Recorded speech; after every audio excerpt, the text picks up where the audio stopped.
Assalamualaikum warahmatullahi wabarakatuh.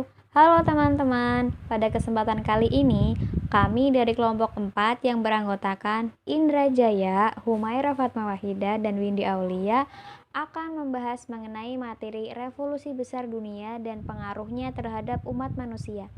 Yuk mari kita simak. Materi pertama yang akan kita bahas yaitu Revolusi Prancis. Revolusi Prancis adalah sebuah perubahan bentuk pemerintahan Prancis dari kerajaan menjadi republik. Peristiwa ini terjadi pada masa pemerintahan Louis XVI pada abad ke-18. Revolusi ini memiliki semboyan, yaitu liberty, egalite, dan fraternite, yang artinya kebebasan, persamaan, dan persaudaraan.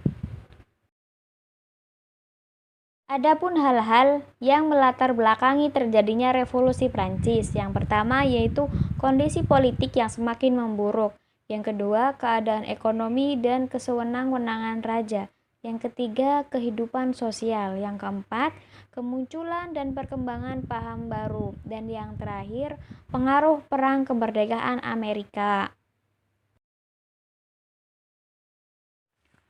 Akibat atau dampak revolusi Prancis di dalam negeri dapat dipetakan sebagai berikut.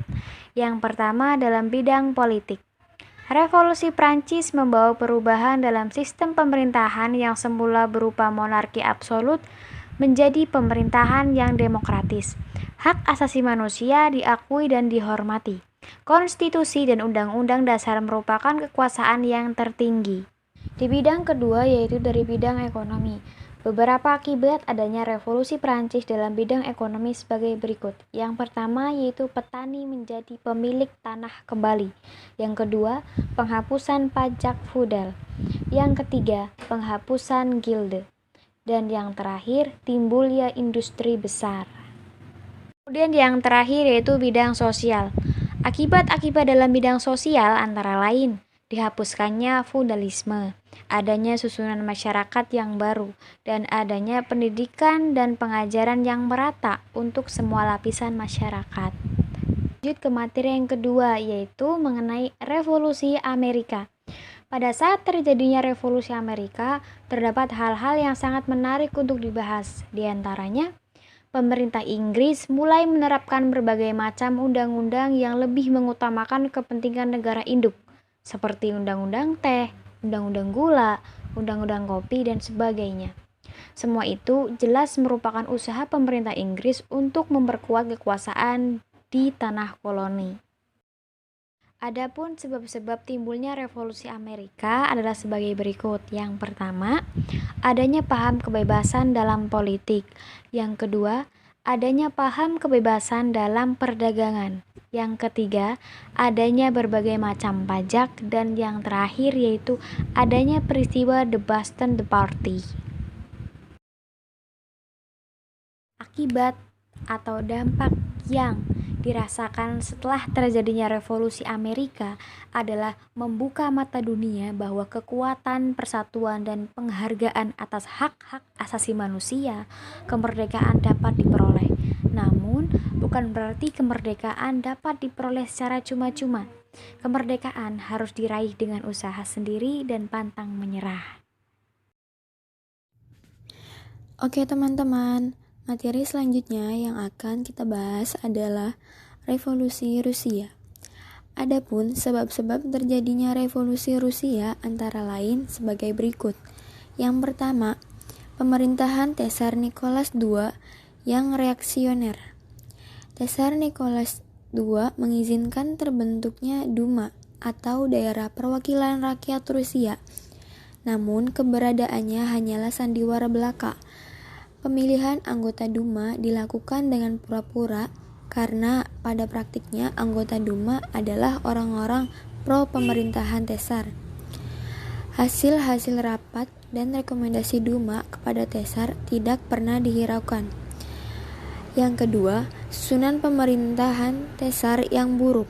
Pemerintahan pada masa Tsar Nicholas II tidak disusun secara rasional, melainkan atas dasar favoritisme. Tsar tidak memilih orang-orang yang cakap untuk pemerintahannya, Orang-orang yang terpilihnya untuk jabatan-jabatan pemerintahan hanyalah orang-orang yang disukainya. Dalam hal ini, Nicholas II sangat dipengaruhi oleh istrinya, Tsarina Alexandra. Yang ketiga, perbedaan sosial yang mencolok mata.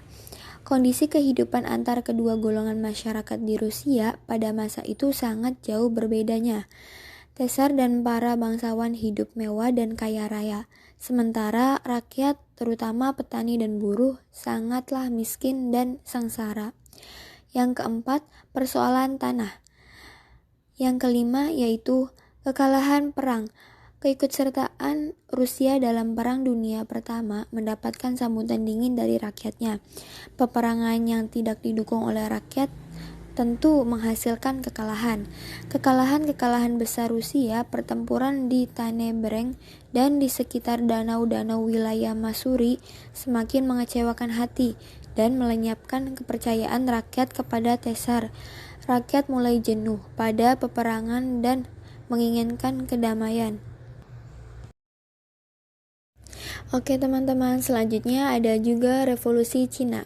Revolusi Cina terjadi 3 kali. Yang pertama revolusi pada tahun 1911, dan yang kedua itu ada revolusi pada tahun 1928, dan yang terakhir revolusi Cina pada tahun 1949. Namun, pengaruh dari terjadinya Revolusi Cina menyadarkan bangsa-bangsa di dunia, terutama di Asia, untuk turut mengadakan perubahan dalam pemerintahannya. Revolusi Cina mampu mengubah pemerintah dinasti yang berlangsung secara turun-temurun menjadi pemerintah republik. Akibat berlangsungnya Revolusi Cina, paham komunis semakin berkembang dan mempengaruhi peta politik dunia, termasuk Indonesia.